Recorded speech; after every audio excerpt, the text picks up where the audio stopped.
देगा। जब आप पास की चीजों से दूर में देखेंगे, जब आप दूर में देखते हैं तो आपके मसल रिलैक्स होते हैं। तो जो बहुत देर से मसल स्ट्रेन में थे, दूर में देखने की वजह से वो अपना नॉर्मल ब्लिंक करने की वजह से जो आंख में ड्राइनेस के इशू रहते हैं, क्योंकि आपने एक चीज देखा होगा जब हम स्क्रीन यूज करते हैं हमारा ब्लिंक रेट कम हो जाता है, उसकी वजह से ड्राइनेस आता है। तो आपको ब्लिंक करने की वजह से जो आपकी टीयर फिल्म स्टेबिलिटी है, आपकी जो आंसुओं की लेयर है वो अपनी नॉर्मल पोजीशन पे जाएगी और आपको कोई इशू नहीं रहेगा। ठीक है, तो आपको ये सिंपल रूल फॉलो करना है। एक और चीज, अगर आपका स्क्रीन टाइम ज्यादा रहता है तो आप ग्लासेस यूज करेंगे जो आपको स्क्रीन से प्रोटेक्शन है। आपने सुना होगा कि ब्लू फिल्टर है, ब्लू कट लेंसेज है, तो ये वाले जो लेंसेज है वो आप यूज करेंगे जिससे कि वो आपका फिल्ट्रेशन करेंगे, जितनी हार्मफुल रेज है उसको ब्लॉक कर देंगे, जो हमारा बेनिफिशियल रेज है वो आपके रेटिना तक जाएंगे, आपको आई स्ट्रेन जैसे जो प्रॉब्लम है वो खत्म हो जाएंगे। थर्ड चीज that is very much important, that is your sleep cycle. कि अब हम बोलते हैं कि हम तो 5-6 घंटे सोते हैं, 7-8 घंटे सोते हैं, बट स्टिल हमें हेडेक होता है। ये डिपेंड नहीं करता कि आप कितना सोते हो, ये डिपेंड करता है कि आप कितने बजे सोते हो। अगर आप मान लीजिए कि 4-5 बजे सुबह सो रहे हैं, उसके बाद आप पूरे दिन सो लेना, बट आपको उतना कंफर्ट रिफ्रेश नहीं फील होगा, बिकॉज हमारा जो ब्रेन है वो लाइट के लिए बहुत सेंसिटिव है। जब रोशनी कम होने शुरू हो जाती है तो हमारा ब्रेन स्टिमुलेट होता है, एक हमारा टॉक्सिन इंड्यूस करता है कि अब हमें सोना है। जब भी आपने देखा होगा कि लाइट कम होती है हमारी आंखें थोड़ी भारी होनी शुरू हो जाती है, बट स्क्रीन यूज करने की वजह से हम उसको ये बोलते हैं कि नहीं हमें तो स्क्रीन यूज करना है, हम अभी नहीं सोएंगे। तो हम ब्रेन को नॉर्मल रिस्पॉन्स की जगह अपोजिट रिस्पॉन्स दे रहे हैं। तो अगर आपको अपना स्लीप साइकिल बेटर करना है तो 12-12:30 लास्ट, उसके बाद आप नहीं सोएंगे, है ना। आप उसके बाद सोओगे तो आपको बहुत प्रॉब्लम रहेगा। तो अपने स्लीप साइकिल को मेंटेन करके रहना है, जिससे कि अगर आपका विजन बहुत अच्छा है तो that will remain for life time, otherwise वो कंपनसेट होना शुरू हो जाएगा।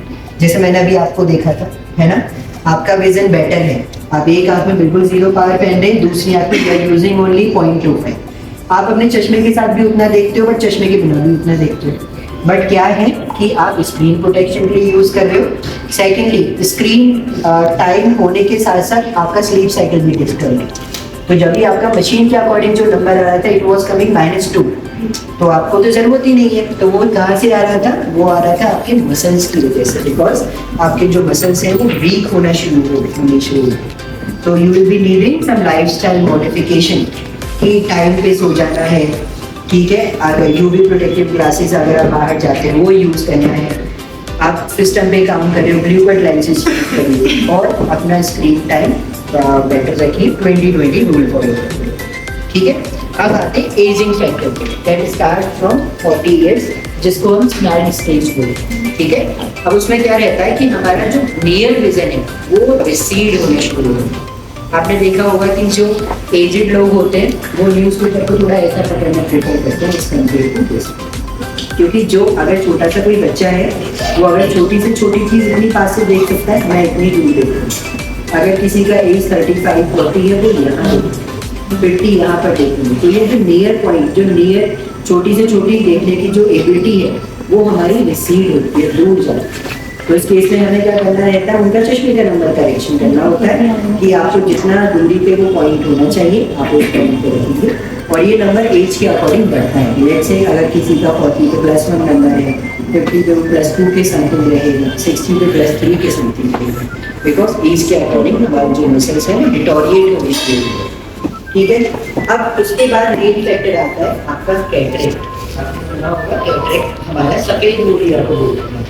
तो सफेद मोतिया नॉर्मल साइज चीजें हैं, ये एज के अकॉर्डिंग जैसे बाल सफेद हो जाते हैं वैसे ही हमारे आँख का जो अंदर जो लेंस है वो प्रोटीन से बना होता है, जिसके अंदर फाइबर्स होते हैं जो एज के अकॉर्डिंग धुंधले होने शुरू हो जाते हैं। जैसे आप शीशा देख रहे हो, 2 सेगमेंट, अगर कोई 70 ईयर का पेशेंट है उसका लेंस किस स्टेज में है, हम लोग का लेंस इस स्टेज में है। तो जब हम सामने से रोशनी आती है रेटिना में उसे कोई ऑब्स्ट्रक्शन नहीं मिलता, वो क्लियरली जाके रेटिना पर फोकस हो जाती है, बट इस केस में वो रिफ्लेक्ट बैक हो जाएगी because this area is easy, ठीक है। तो हमें क्या करना होता है, इसका करेक्शन करना होता है, जिसको हम कैटरेक्ट सर्जरी बोलते हैं।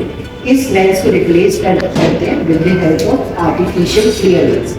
उसके बाद क्या रहता है, आई नॉर्मल हो जाती है, पेशेंट को अपना क्लियरली दिखना शुरू हो जाता है। ठीक है, तो यही चीज़ है कि आपको अगर कोई भी ऐसा रहता है कि फैमिली में कोई चश्मा यूज करते हैं या फिर जिनको कोई इशू है तो कैसे इसको भी करेंगे, क्योंकि प्रॉब्लम अगर इनिशियल केसेस पर है हम उसको कंट्रोल कर सकते हैं, लेकिन अगर प्रॉब्लम बढ़ जाएगी तो आगे बहुत सारे प्रॉब्लम है। क्योंकि जिन लोगों को डायबिटीज, अपना हाइपरटेंशन, थायराइड जैसे इश्यूज होते हैं उनमें ये चीज़ें और जल्दी होनी शुरू होती हैं, ठीक है, क्योंकि जितना नंबर ज़्यादा पहले तो आपका रेटिना भी वीक हो जाएगा। जैसे आपने ट्रेनिंग देखा है एज के अकॉर्डिंग हमारी हाइट बढ़ती है, रेटिना भी स्ट्रेच, हर किसी की हाइट बढ़ती है पर हर किसी का कुछ भी करता है, कुछ लोगों को आता है बिकॉज ऑफ वेरी मोटिवेशन। तो आपको ये चीज़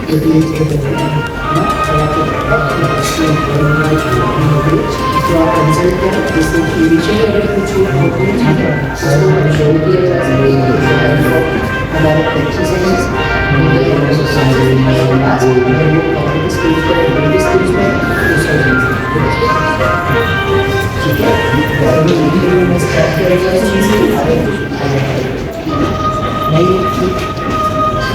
ठीक है, और कोई डाउट तो नहीं है, आपको ये चीज़ फॉलो करनी है हमेशा कि आपको वीडियो फॉलो करना है। अगर आप स्क्रीन यूज करते हैं आपको जो सनग्लासेस प्लस अपना जो ब्लू फिल्टर लेंसेज है वो यूज करना है, जिससे कि आपका आई साइट बेटर, ठीक है, ओके, थैंक यू।